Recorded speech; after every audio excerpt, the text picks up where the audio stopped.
Mesdames, Messieurs, fidèles téléspectateurs de Label Radio et Télévision, la chaîne panafricaine internationale, bonjour et bienvenue à ce rendez-vous Actu7, le magazine qui fait le tour de l'actualité, le tour des sujets qui ont été les plus forts sur le continent africain.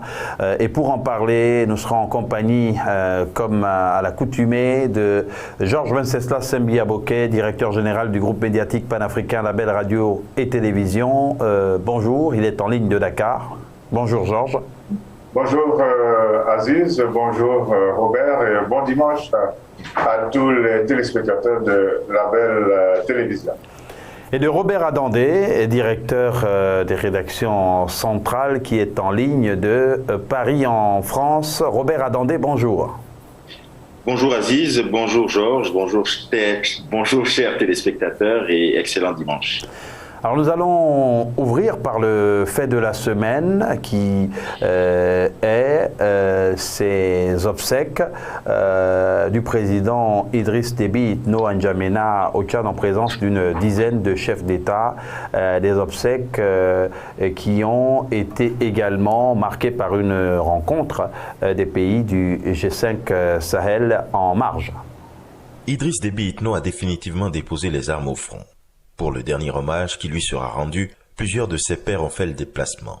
Au total, 11 chefs d'État parmi lesquels le Français Emmanuel Macron, accompagné de Franck Paris, son conseiller Afrique, et de Jean-Yves Le Drian, le patron de la diplomatie française. Avant de s'envoler pour N'Djamena, Emmanuel Macron se serait entretenu par téléphone avec Hinda Déby, l'épouse d'Idriss Déby.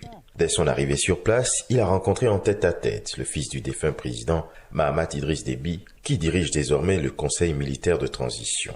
L'Élysée indiquerait également que le numéro 1 français se serait entretenu jeudi soir avec le président de la transition malienne, le président mauritanien ainsi que celui du Niger, mais aussi avec Moussa Faki Mahamat, le président de la Commission de l'Union africaine. Félix Tshisekedi du Congo, Mohamed Bazoum du Niger seront présents pour les obsèques de leur homologue Idriss Déby, ainsi que le représentant de la diplomatie européenne Joseph Borrell.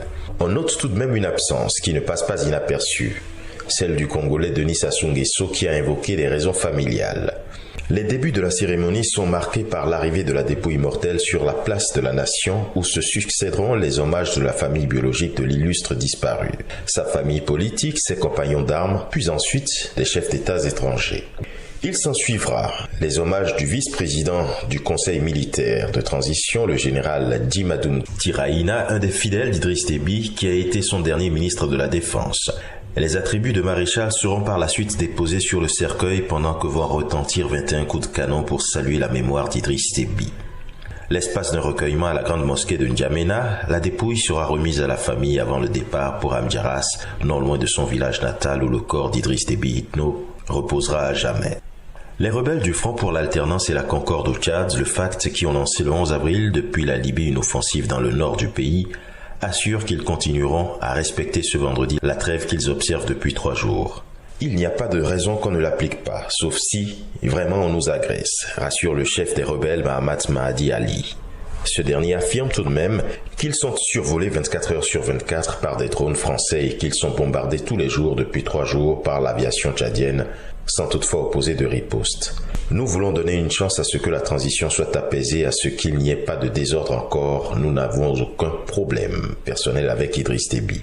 Notre problème avec Idriss Déby est essentiellement politique et lorsqu'un homme décède, chaque être humain doit s'incliner devant sa dépouille, a indiqué le chef du FACT. Les rebelles, Robert Adandé, ont décidé de s'incliner devant la dépouille de feu le président Idriss Déby Itno, les rebelles qui ont fait la pause, qui ont observé le deuil avec le reste des Tchadiens. Il y a quand même de nombreuses interrogations, Robert Adandé, dans le déroulé de tous ces événements. Oui, nous sommes en Afrique. Il est de bon ton, il est complètement décent que devant le deuil, les armes puissent être tues et qu'on puisse s'incliner devant la mémoire de celui qui a quand même été, jusqu'à son décès, le père de la nation tchadienne.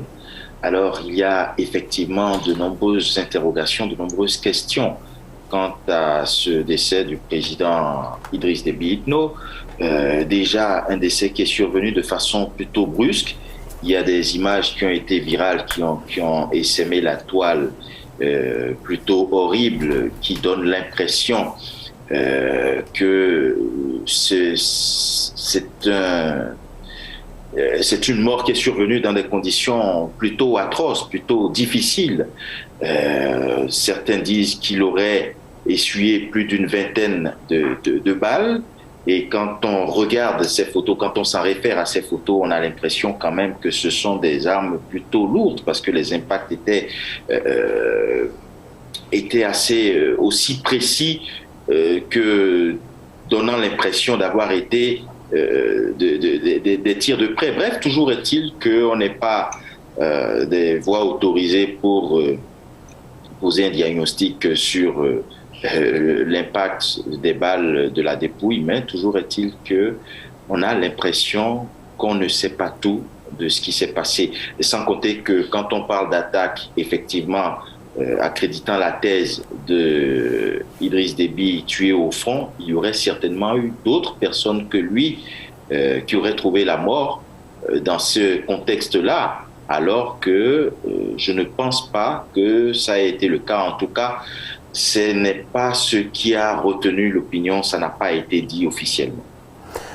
Dans une communication attribuée à ces rebelles du FACT, eh bien, il est indiqué qu'il y a eu plusieurs autres victimes et qu'en raison de considérations religieuses, eh bien, ils n'ont pas ils ont choisi de ne pas publier ces images. Alors, il y a de nombreux commentaires, Georges Aboké, mais la situation à l'intérieur préoccupe surtout la situation au Tchad et alentour, avec les risques d'escalade après cette période de deuil. Alors après la période de deuil, c'est vrai que le discours qu'on entend, c'est que, est-ce que le pays d'abord, est-ce que la région ensuite vont être stables? On a l'impression qu'on veut nous obliger, j'allais dire, obliger l'opinion nationale et l'opinion internationale à accepter la situation telle qu'elle est présentée. C'est-à-dire, on essaie de faire peur à tout le monde et puis il faut donc accepter ce qui a été convenu. Je pense que tout à l'heure, Robert l'a relevé, les circonstances de la mort, je crois, hein, en tout cas selon moi, il faut les élucider, donner quelques précisions. Parce que tout d'un coup, on nous apprend qu'il est mort au front. On n'a pas idée de la façon dont les choses ont eu lieu. Et puis ensuite, le fils Mahamat qui prend le pouvoir il est à la tête de l'armée, il est à la tête d'un conseil militaire de transition. Et puis, de plus en plus, on nous fait penser que si on n'adopte pas cette situation, si on n'est pas d'accord avec cela, il y a de gros risques de gros risques que le pays ait d'instabilité, de gros risques d'instabilité que le pays et la région courent. C'est vrai que quand quelqu'un a été au pouvoir pendant 30 ans, c'est sûr que quand il part, des fois, quelle que soit la façon dont il part, eh bien, ça laisse une porte ouverte à un certain nombre de difficultés. Et c'est sûr que ça va être le cas concernant Idriss Déby, qui a été le chef d'État qui a eu le plus long règne au Tchad. On sait que le Tchad est un pays qui a connu une forte instabilité depuis l'avènement de l'indépendance. Et donc, aujourd'hui, il s'en est allé de la façon la plus dramatique que l'on connaît. Donc, après 30 ans de règne, forcément, il y aura des difficultés. Maintenant, quant à nous faire avaler absolument qu'il fallait mettre son fils et un conseil de transition en place, bon, là, je crois qu'il y a débat. Selon moi, il fallait tout simplement appliquer la Constitution. C'est un pays qui a une Constitution. Et Idriss Déby lui-même, souvent, à travers des interviews, il a dit qu'il faut s'en remettre à la Constitution. Pour son grade de maréchal, il a dit que c'était l'Assemblée nationale qui l'avait décidé. Pour un certain nombre de choses, c'était l'Assemblée nationale ou son parti. Et donc, il était, selon moi, question d'appliquer les règles qui sont consignées dans des textes, dans la Constitution ou dans la marche, dans l'organisation du parti au pouvoir. Mais Georges, de nombreuses sources rapportent que le président de l'Assemblée nationale a indiqué à travers une lettre qu'il renonçait, à travers une correspondance, qu'il renonçait à assumer ses charges. Ça ressemble à un schéma. Alors, cette lettre, il a produite de façon volontaire ou bien on l'a poussé à la produire. Ça ressemble à un schéma qu'on a connu il y a quelques années concernant le Togo. Quand le président Eyadema est décédé, normalement, c'est le président de l'Assemblée nationale qui devrait assurer une sorte d'intérim. Mais non, il a été maintenu, lui, pendant quelque temps, je crois, au Bénin. Et puis après, bon, les choses sont parties dans tous les sens jusqu'à ce que l'on revienne à une organisation d'élections et tout. Toujours est-il que les textes n'ont pas été respectés. Et c'est la même chose qui s'est produite au Tchad. Et voilà, pour moi, il est normal que l'opposition dise qu'il s'agit d'un coup de force militaire. Robert Adandé, le président de l'Assemblée nationale, pour beaucoup, craignait pour sa sécurité. Ce qui est normal dans un contexte comme celui-là. Mais je veux, à la suite de Georges, dire également qu'il y a de nombreuses questions qui subsistent quant à la survenue brutale du décès de Idriss Déby Itno. C'est déjà qu'il a été indiqué qu'il aurait été blessé par balle durant le week-end.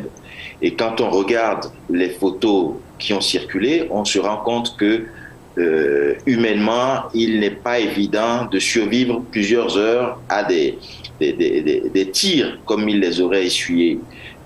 Alors que c'est finalement mardi que sa mort a été rendue publique.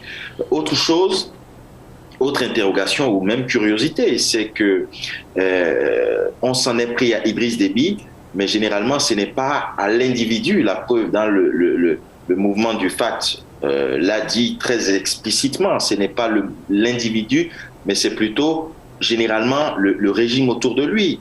Et quand Idriss Déby est atteint, c'est finalement son fils qui prend le pouvoir sans être particulièrement inquiété. Il y a de petites questions comme ça. Et c'est parti très vite.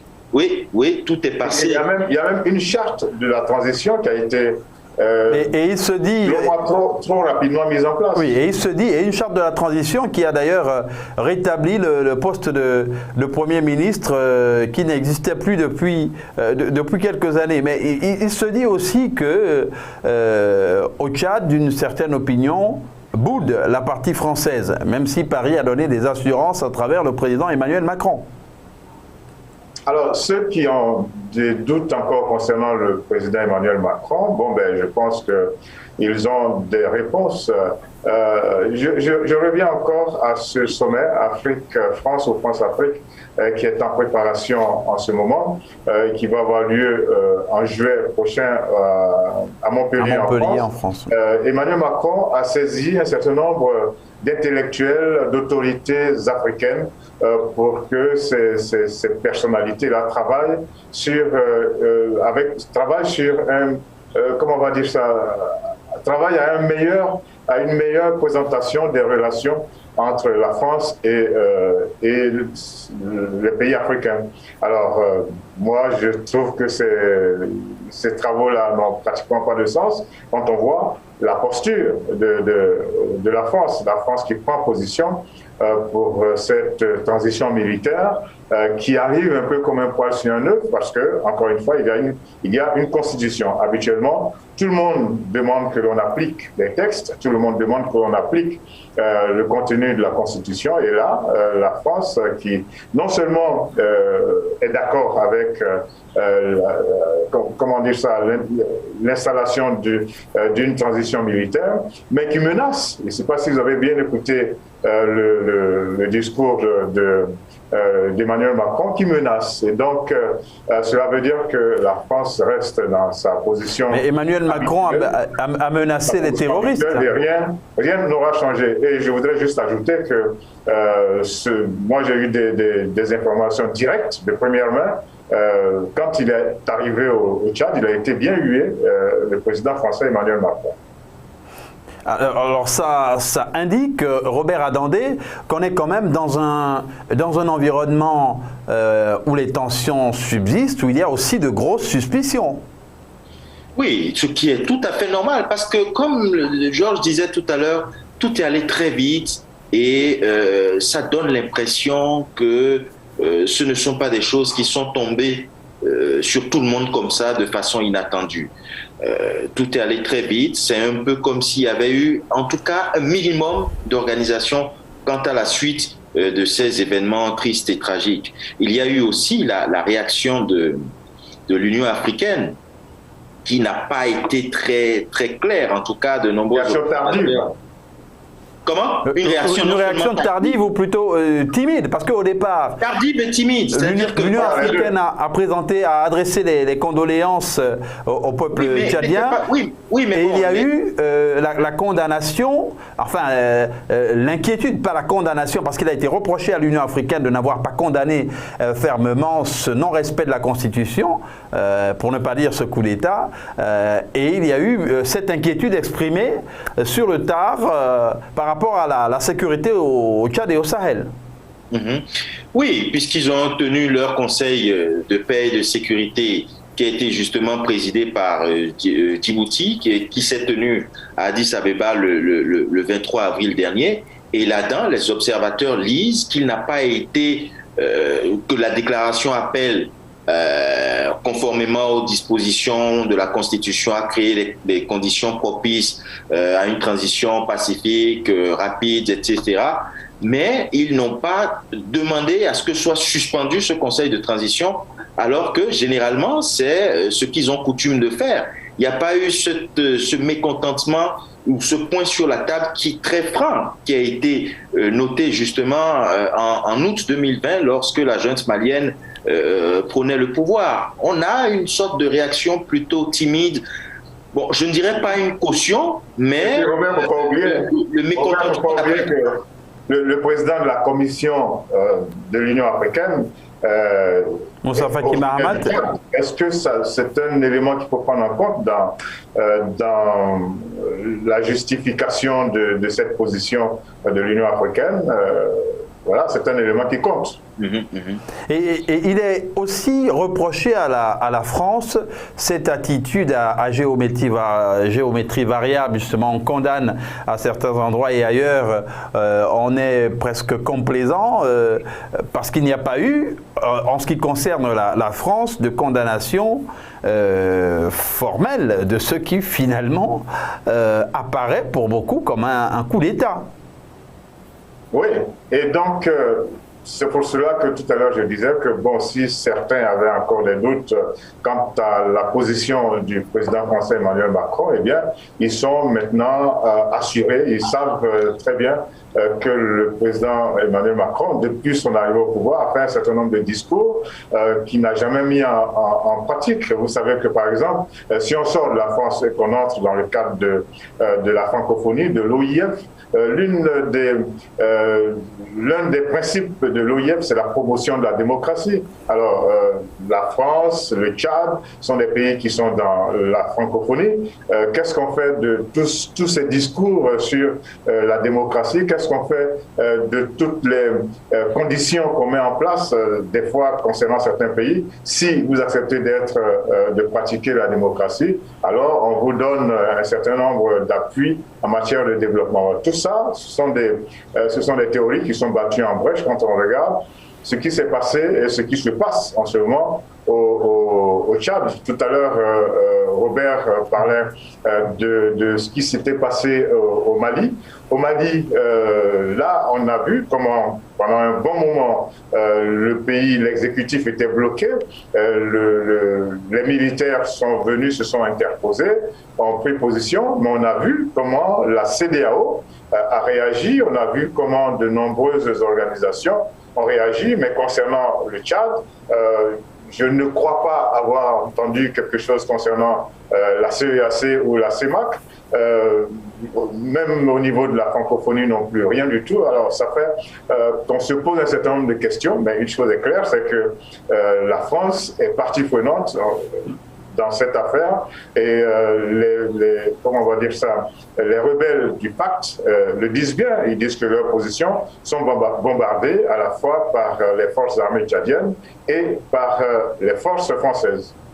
Et justement, par rapport à ce sommet dont vous parliez, qui sera organisé à Montpellier en France, qui regroupera les Africains, les acteurs politiques africains et français, eh bien, il y a Achille Mbembe, l'historien camerounais, qui, dans une interview, justement, a expliqué d'abord pourquoi il a accepté de répondre à l'invitation d'Emmanuel Macron, mais il a également indiqué qu'il faudrait, pour les Africains, pour la France notamment, entretenir, définir de nouveaux rapports avec les Africains, ou bien l'inverse. De nouveaux rapports, ça veut dire de nouvelles habitudes. Ça veut dire qu'on tourne la page, qu'on abandonne les vieilles habitudes et qu'on passe à quelque chose de plus acceptable.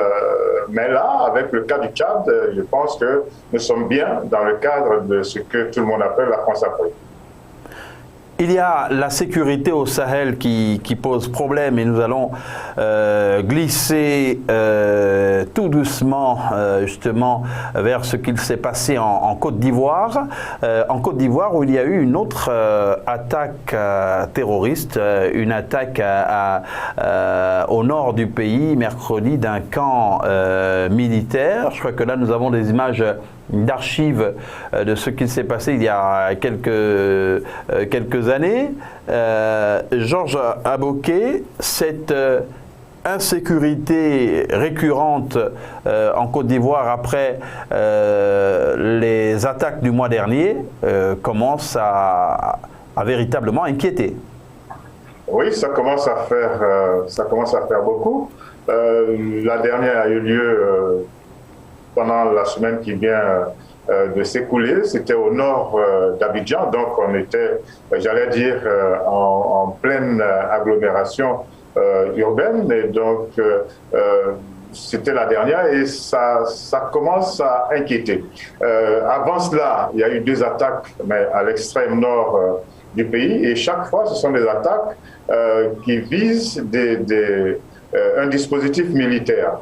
Il ne faut pas qu'on oublie que la CEDEAO et l'ONU ont averti, ont demandé aux pays côtiers, notamment le Sénégal, la Côte d'Ivoire, le Bénin, le Togo, le Ghana, etc., de faire attention parce que les velléités terroristes sont plutôt en train de descendre. Ce n'est plus seulement au Sahel que les choses se passent.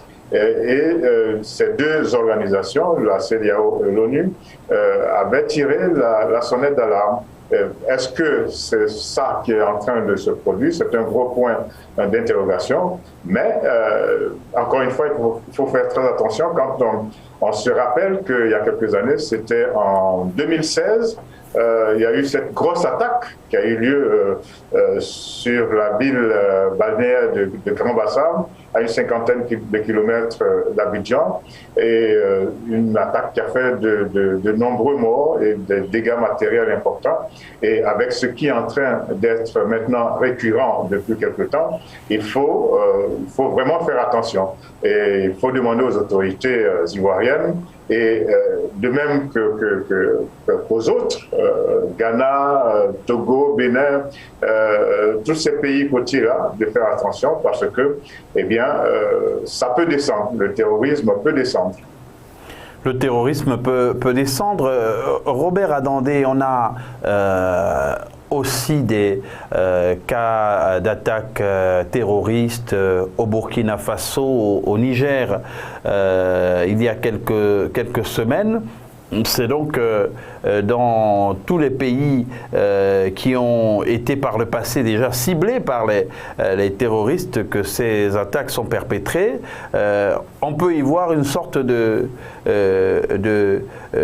coalition, de convergence d'attaques avec des objectifs peut-être identiques. Oui, je crois que les objectifs sont identiques et convergents.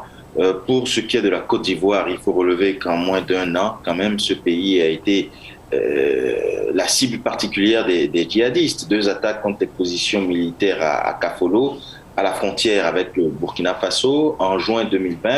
En mars 2021, il y a eu des explosions le 1er et 12 avril de 2 engins explosifs improvisés, dit-on, du côté de Kafolo. Alors que la Côte d'Ivoire est à quelques semaines de la tenue d'une conférence des donateurs qui sera organisée pour financer l'Académie internationale de lutte contre le terrorisme qui va justement ouvrir ses portes à Jacquesville, près d'Abidjan, ce qui dénote quand même de l'ampleur que prend cette situation et la récente disparition d'Idriss Déby au Tchad n'est pas de nature, malheureusement, à rassurer davantage. Alors il y a un fait, de nombreux jeunes sont enrôlés par les organisations terroristes faute d'activités saines, faute d'emploi, et c'est certainement pour prévenir tous ces débordements, pour prévenir d'éventuelles situations d'enrôlement, entre autres dans les groupes terroristes, qu'au Sénégal, la question de l'emploi des jeunes a été prise à bras-le-corps. Un conseil présidentiel sur l'insertion professionnelle des jeunes a été organisé par le président Macky Sall. Il avait été annoncé lors du discours du 4 avril. Bonjour, je me nomme Serigne Bakendiaï, je suis le vice-président du conseil départemental de la jeunesse de Dagana. Vraiment, aujourd'hui, nous sommes là pour répondre à l'appel du président de la République, le président Macky Sall. Sur ce, avant même cette arrivée, on a eu à travailler pendant presque des semaines, ou bien voire même 2 semaines, avec le CRD, Comité régional de développement, et aussi des CRD qu'on a fait au niveau des départements, c'est-à-dire celui de Podor et de Dagana. Et sur ce, aujourd'hui, vraiment, nous avons une très grande satisfaction vis-à-vis que la jeunesse nationale a répondu présente à cet appel du chef de l'État. C'est Dafé Bayo, je suis le président du conseil régional de la jeunesse de Sédhiou. Je pense qu'à l'issue de ces présentations, nous avons tous constaté que dans toutes les régions du Sénégal, il y a un besoin crucial d'emploi, que les jeunes ont besoin d'être insérés, mais également que les jeunes ont besoin d'avoir de l'emploi. Et pour cela, les questions ont été signalées. Les présentations, c'était autour de 4 points essentiels. Il s'agit de relater pour chaque région les potentialités, n'est-ce pas, de chaque région, les opportunités, mais également parler donc des contraintes. Mais on a insisté surtout sur les contraintes, parce que l'appel du président de la République, je pense que c'est pour qu'on puisse insister sur les contraintes. Il a appelé la jeunesse, il dit qu'il a compris la jeunesse, donc la jeunesse doit venir s'exprimer, la jeunesse doit venir dire ce qui ne va pas dans leurs différentes régions. C'est pourquoi nous avons mis l'accent sur les contraintes qui sont liées au manque d'infrastructures de formation dans nos différentes régions. Nous avons également montré qu'il y a un manque de financement alloué aux jeunes, c'est un problème, mais également la non-implication des jeunes dans les instances de décision au niveau donc des structures en charge des questions de l'emploi. Là également, je pense que c'est un problème. Mais surtout, les financements accordés également aux jeunes, nous avons constaté que ces financements sont très petits. Alors, j'ai énormément écouté les délégués des 14 régions qui sont les représentants, les responsables régionaux, CRJ comme vous l'appelez. Je vous ai bien écouté.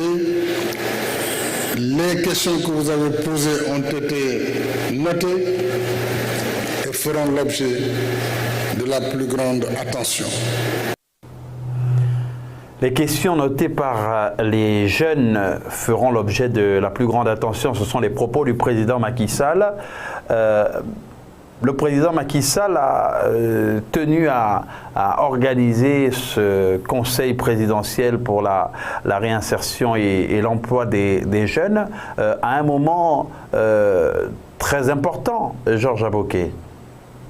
Absolument, le moment il est bien choisi, il est important et il est bon qu'on parle enfin, quand on parle des pays africains, qu'on parle de développement. Mais vous avez bien fait de faire le lien entre les activités de terrorisme que les pays africains subissent et le développement, notamment le fait que le président Macky Sall se penche sur la question des jeunes.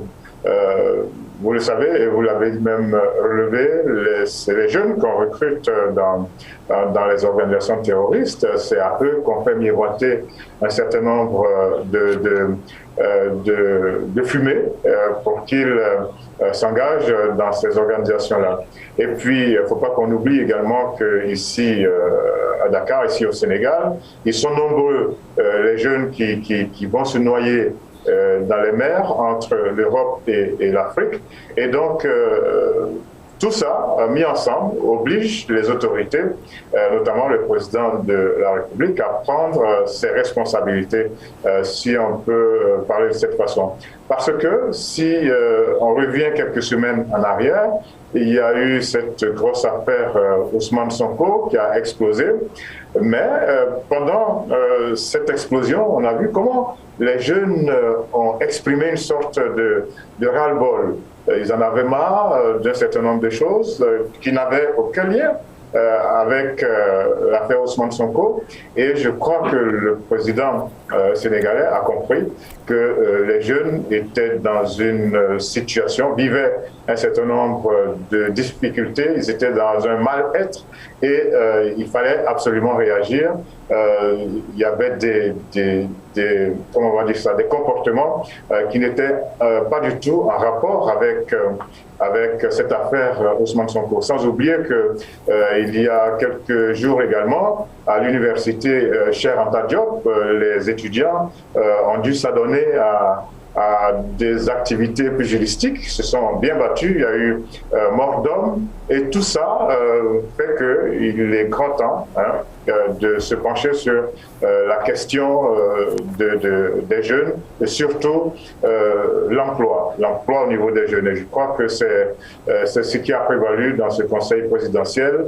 Espérons que puisque les jeunes ont parlé, les jeunes se sont exprimés, le président Macky Sall a fait des propositions, a décidé de mettre des fonds à la disposition des jeunes. Espérons que ces fonds vont atteindre les jeunes, espérons qu'il y aura un encadrement solide pour que ce ne soient pas des fonds perdus.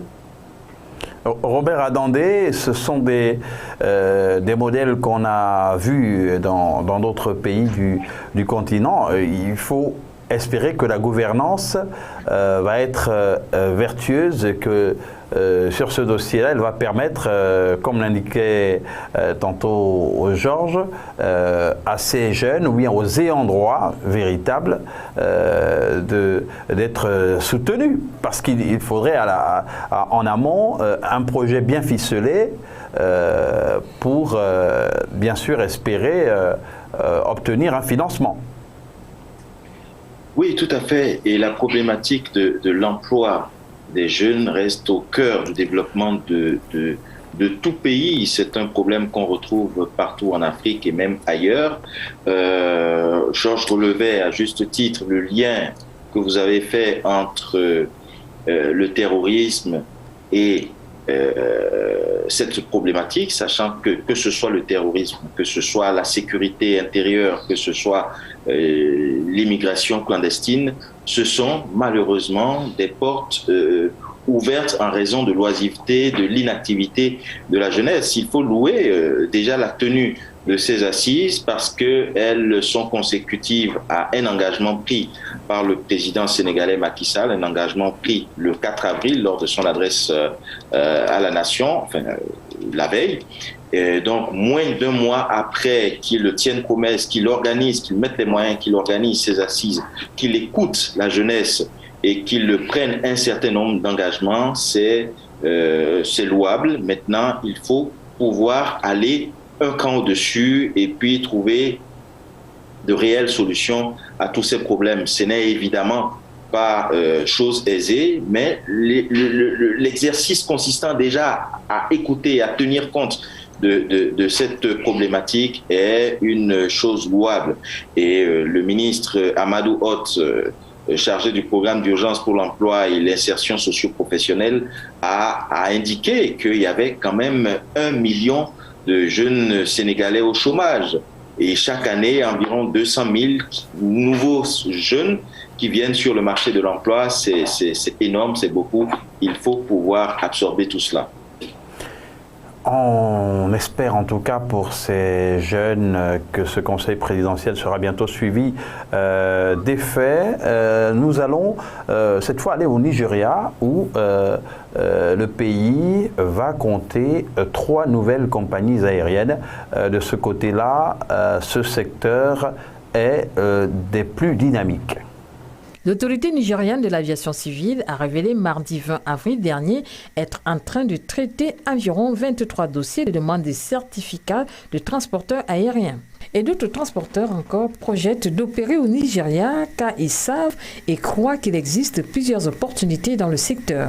Sans oublier que beaucoup d'entre eux ont été satisfaits récemment de la bonne gestion des problèmes de sécurité dans ce secteur. Ces facteurs ont dû renforcer la confiance des investisseurs dans l'espace aérien nigérian. Et pourtant, certains analystes et d'autres experts estiment que le pays n'a pas besoin de nouveaux transporteurs, mais plutôt d'avions de plus grande capacité. Actuellement, au Nigeria, les capacités des avions sont faibles, les avions ne disposant pas d'assez de sièges pour répondre à la demande des passagers.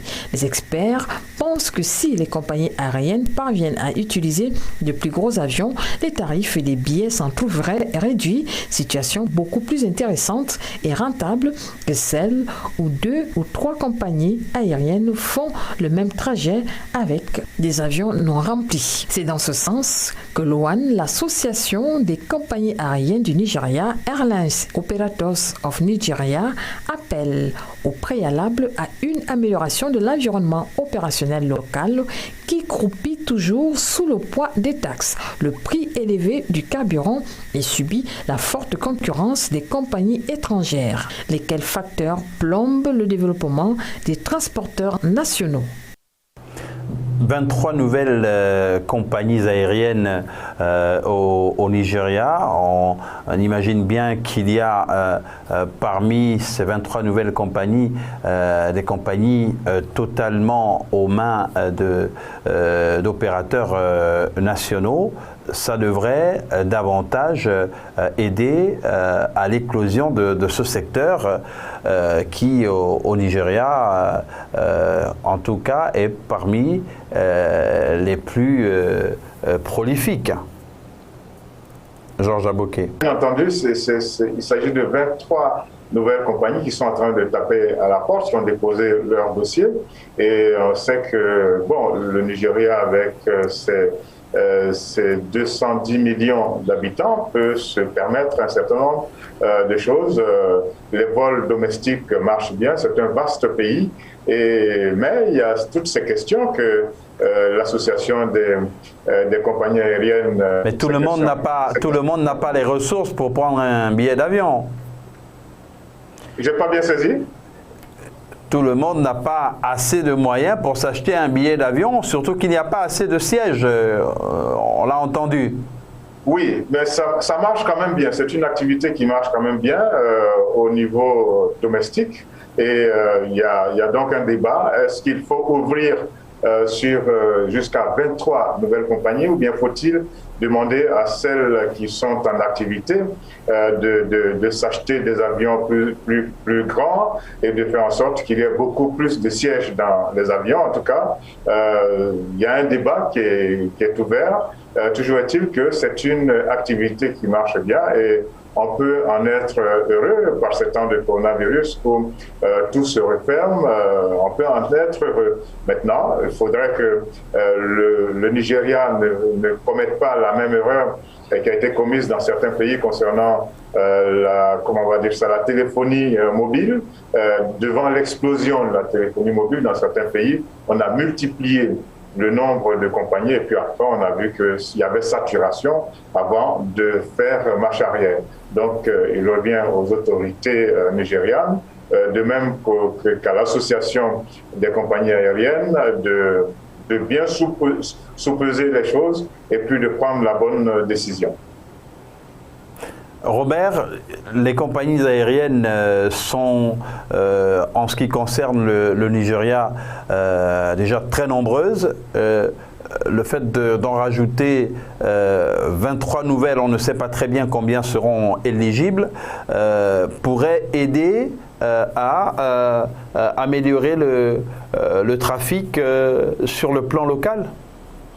Bon, ce qui est sûr, c'est que s'il y a 23 nouvelles demandes, ça veut dire qu'il y a un réel besoin parce que personne ne s'aventure dans le monde des affaires pour ne pas y faire fortune. Ça veut dire que le besoin existe, que le besoin est présent et maintenant il faut pouvoir organiser les choses de telle façon que cela se passe bien.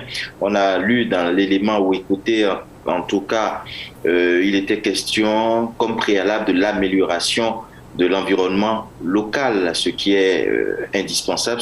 Ça veut dire qu'il faut essayer de toiletter ce secteur-là et voir un peu ce qui ne va pas pour l'améliorer.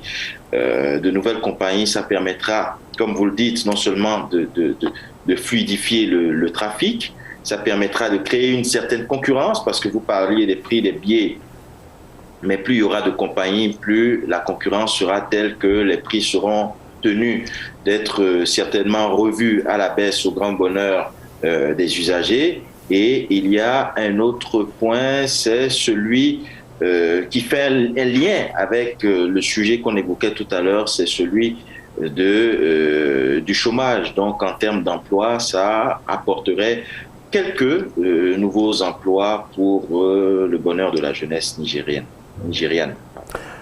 En tout cas, on a bien sûr, en ce qui concerne le Nigeria, des nombreuses compagnies aériennes qui fonctionnent depuis là, mais Georges l'a souligné tantôt, il y a ce manque de sièges pour ce qui est des avions. Donc ces entreprises-là n'ont pas les moyens d'acquérir de gros porteurs. En tout cas, c'est l'une des solutions à ce problème. En tout cas, la question est posée, faut-il augmenter le nombre de compagnies ou bien faut-il demander à celles qui sont en ce moment opérationnelles de se renforcer en prenant de gros porteurs, en ayant beaucoup plus de place? Peut-être que c'est un bon mix des deux qui va être la solution. Il y a eu également cette semaine cette grande rencontre virtuelle entre le président américain Joe Biden et ses homologues à travers le monde, un sommet virtuel sur le climat et parmi les invités, le président gabonais Ali Bongo Ondimba qui sur le continent africain est donc l'une des personnes ressources en ce qui concerne la lutte pour la préservation de la nature. 40 dirigeants mondiaux se rassemblent virtuellement jeudi 22 et vendredi 23 avril à l'occasion d'un sommet visant à prendre des engagements plus fermes pour protéger la planète. Une réunion qui marque le grand retour des États-Unis dans les négociations climatiques, alors que l'ex-président Donald Trump avait retiré le pays de l'accord de Paris sur le climat. Au premier jour du sommet, mettant en garde contre le coût de l'inaction et insistant sur l'impératif moral et économique de la lutte pour le climat, le président américain Joe Biden a annoncé qu'il s'engagerait à réduire les émissions de gaz à effet de serre des États-Unis de 50% à 52% d'ici 2030 par rapport à 2005. Un objectif très ambitieux, mais toujours réalisable, estiment les défenseurs du changement climatique. Cet engagement double quasiment l'ancien objectif de Washington d'une diminution comprise entre 26% et 28% à l'horizon 2025. La lutte contre le réchauffement climatique et la préservation de l'environnement, finalement, est l'une des priorités de Joe Biden, tout le contraire de son prédécesseur, Donald Trump. En tout cas, on est très heureux de voir que Joe Biden prend le contre-pied de Donald Trump, sachant que les États-Unis font partie des plus grands pollueurs. On le sait, tous les pays développés ont atteint un niveau de pollution qui est tel que on se demande s'il faut continuer. Mais il y a une assertion qui dit que les plus grands pollueurs doivent être ceux-là même qui doivent payer le plus pour que les choses s'améliorent. Ce sont des pays qui ont décidé de ne pas arrêter leur développement. Pendant ce temps, nos pays africains et tout le reste du tiers-monde, eh bien, on essaie d'avancer. Ça fait compliqué et de plus en plus, la voix des pays africains doit compter parce que, vous l'avez noté tout à l'heure, le président gabonais fait partie des représentants de l'Afrique en matière de préservation d'un bon environnement et donc l'Afrique joue un rôle important. Et si l'Afrique joue un rôle important, il faut bien que les pays développés mettent la main à la poche et fassent en sorte que, eh bien, les contre-coups que l'on subit à cause de la grande pollution qui se produit là-bas dans les pays du Nord, eh bien, soit amortis et qu'on puisse enclencher également certaines grandes actions de développement. Je pense que c'est la logique des choses, mais est-ce que les voix africaines, les voix des pays, des petits pays, s'ils n'arrivent pas à se mettre ensemble, est-ce que ça peut compter? C'est une grande question, mais on prend comme une bouffée d'oxygène le retour des États-Unis à une position beaucoup plus normale. La lutte contre le réchauffement climatique ramène à l'accord de Paris. Les Américains, Robert Amandé, vont pouvoir peut-être avec cette nouvelle administration essayer de respecter cet accord?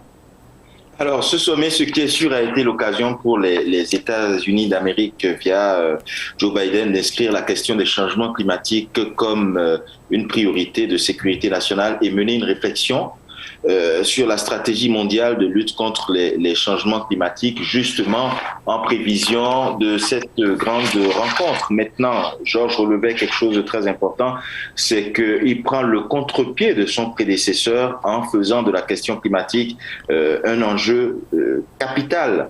Maintenant, il est bien qu'il y a une quarantaine de chefs d'État, dont des présidents africains, dont le président Ali Bongo Ondimba, qui a quand même porté la voix de l'Afrique en ce qui concerne les questions climatiques et environnementales. Il est bien que l'Afrique soit associée à de telles rencontres. Maintenant, quel est le poids du continent africain dans les grandes décisions? Point d'interrogation. En tout cas, c'est une grosse interrogation et on espère que les pays africains vont peser un peu plus et vont pouvoir se faire entendre sur ce dossier. La journée mondiale de lutte contre le paludisme est célébrée ce dimanche et cette journée vient rappeler que le paludisme est bien plus dangereux que le Covid-19. À l'occasion de la Journée mondiale de lutte contre le paludisme célébrée le 25 avril de chaque année, l'OMS vient de mettre en place des initiatives visant à arrêter la transmission de la maladie dans 25 pays supplémentaires d'ici 2025. Pour ce faire, l'OMS a indiqué que la réussite est d'abord et avant tout le résultat de l'engagement politique à mettre fin à la maladie au sein d'un pays d'endémie palustre, et cet engagement se traduit par un financement national qui est souvent maintenu pendant plusieurs décennies, même après qu'un pays a éliminé le paludisme. L'OMS a ajouté que pour éradiquer le paludisme, il serait nécessaire que les pays disposent d'un système de santé solide, car la plupart des pays qui parviennent à éliminer le paludisme ont des systèmes de soins de santé primaires solides qui garantissent l'accès aux services de prévention, de diagnostic et de traitement du paludisme sans conséquences financières négatives pour toutes les personnes qui vivent sur leur territoire, quelle que soit leur nationalité ou leur situation juridique. Selon l'agence onusienne, mettre en place des agents de santé bénévoles pour détecter et traiter la maladie dans des zones reculées et difficiles d'accès serait aussi une bonne initiative pour mettre fin à cette maladie. Notons que sur les 87 pays touchés par le paludisme, 46 ont signalé moins de 10 000 cas de la maladie en 2019, contre 26 pays en 2000. À la fin de 2020, 24 pays avaient fait état d'une interruption de la transmission du paludisme pendant au moins 3 ans, dont 11 ont été certifiés exemple de paludisme par l'OMS. Rappelons ainsi que le paludisme est une maladie potentiellement mortelle qui a causé 409 000 décès en 2019, dont 94% en Afrique. Le paludisme, toujours plus dangereux et encore plus dangereux que le Covid-19, puisqu'on l'a souligné tantôt dans ce sujet, le paludisme a fait plus de 4000 victimes en 2019 dans le monde. Robert Adandé. Oui, le paludisme a toujours été présent en termes de problématiques de santé dans la plupart des pays africains. Le paludisme est un véritable fléau qui décime chaque année de nombreux milliers, voire millions d'habitants. On parle de plus de 400 000 morts chaque année, quelquefois dans des espaces très restreints. C'est vrai que le Covid-19 est arrivé malheureusement prendre le dessus sur tous ces combats, toute cette lutte-là, mais il faut se souvenir quand même que le paludisme reste présent dans nos réalités, le paludisme reste beaucoup plus meurtrier. Malheureusement, les solutions, les réflexions, les journées mondiales à l'instar de celle qui se tient ce jour permettent d'avancer chaque fois un peu plus, mais malheureusement, le fléau est là, toujours aussi virulent. L'engagement qui est mis à lutter contre le Covid-19, Georges Aboké, aurait certainement servi à éradiquer aider à éradiquer le paludisme. On voit combien de moyens financiers sont mobilisés pour contenir la progression du Covid-19. Ce n'est pourtant pas le cas pour le paludisme qui est bien plus mortel. Bon, si on doit faire absolument établir absolument un lien entre ces deux maladies, on va dire que le coronavirus est devenu compliqué, une situation qui était déjà alarmante concernant les pays africains.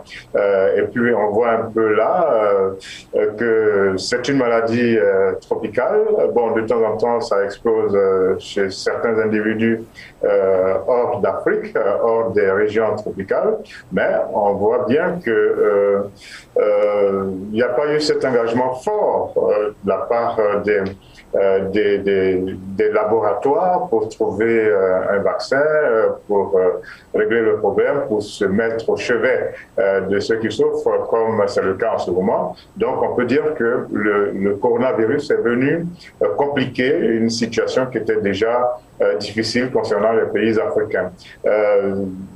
On espère que, encore une fois, les Africains vont faire preuve d'ingéniosité, parce que quand on regarde bien, c'est une maladie qui dispose de remèdes modernes, mais aussi de remèdes traditionnels. Donc, encore une fois, on va peut-être appeler les Africains à se mettre ensemble pour lutter contre une maladie qu'on retrouve dans pratiquement tous les pays africains. Et permettez-moi de demander à notre public de prendre rendez-vous là, dans les minutes qui vont suivre. Aussitôt après cette émission, nous avons une émission spéciale sur le palu, une émission dans laquelle on donne un certain nombre d'informations à partir de spécialistes. Je crois que c'est une émission qui a sa place aujourd'hui, dimanche 25 avril 2021. En tout cas... Alors, Aziz, oui, Robert.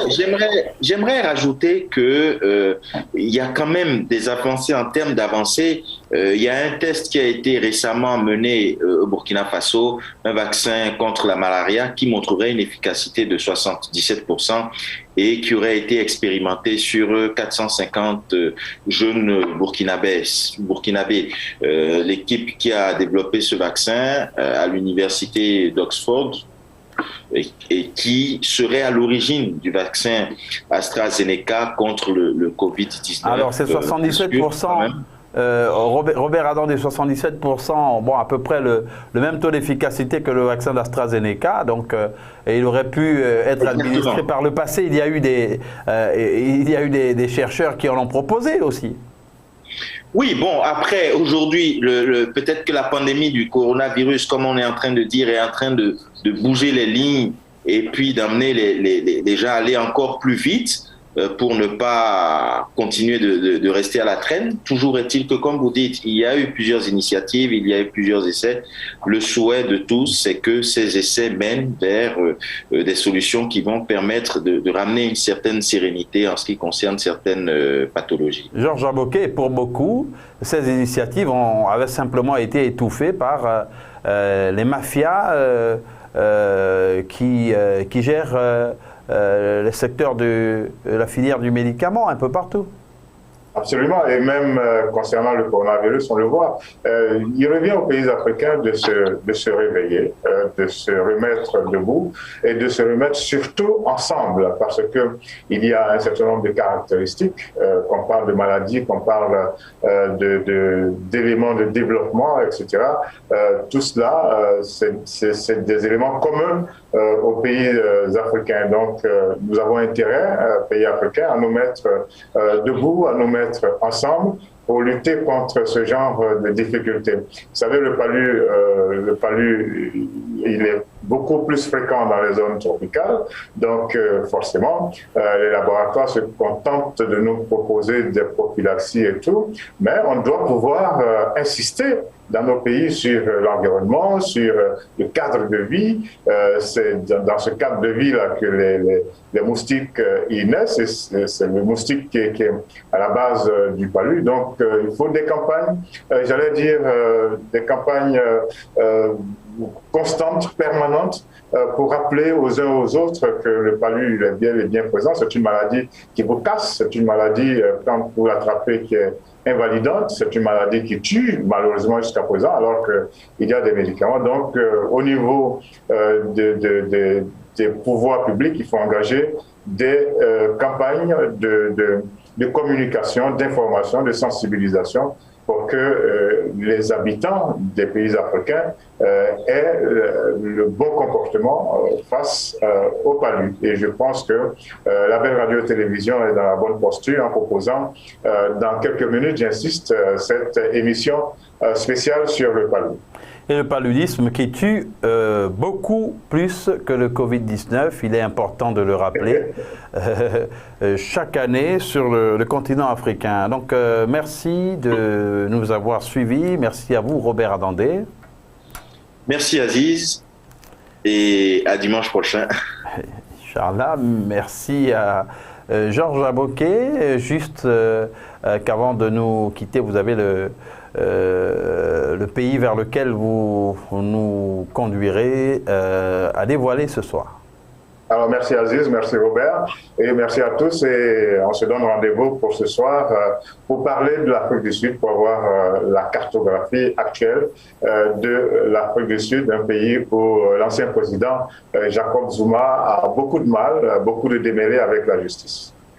En tout cas, merci à vous, fidèles téléspectateurs, de nous avoir suivis et très bonne suite de programmes sur Label Radio et Télévision, votre chaîne panafricaine internationale.